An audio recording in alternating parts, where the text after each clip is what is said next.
গৃহবধূ থেকে বাংলাদেশের রাজনীতির সর্বোচ্চ নেতৃত্বে উঠে আসা খালেদা জিয়ার জীবন এক ব্যতিক্রমধর্মী রাজনৈতিক অধ্যায়। ১৯৮১ সালে রাষ্ট্রপতি জিয়াউর রহমান হত্যাকাণ্ডের পর তিনি রাজনীতিতে সক্রিয় হন। বিপর্যস্ত বিএনপিকে সংগঠিত করতে ১৯৮৩ সালে দলে যোগ দিয়ে ভাইস চেয়ারম্যান এবং ১৯৮৪ সালে দলের চেয়ারপারসন নির্বাচিত হন। সামরিক শাসক হোসেন মোহাম্মদ এরশাদের বিরুদ্ধে দীর্ঘ ৯ বছরের আন্দোলনের নেতৃত্ব দিয়ে তিনি আপোষহীন নেত্রী হিসেবে পরিচিতি লাভ করেন।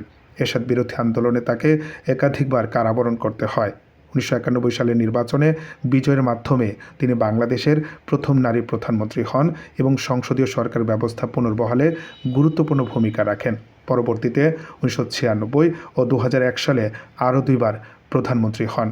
দুর্নীতির মামলায় সাজা, দীর্ঘ কারাভোগ ও গুরুতর অসুস্থতার মধ্যেও খালেদা জিয়া কয়েক দশক ধরে বাংলাদেশের রাজনীতিতে প্রভাবশালী ও গুরুত্বপূর্ণ এক ব্যক্তিত্ব হিসেবে বিবেচিত ছিলেন।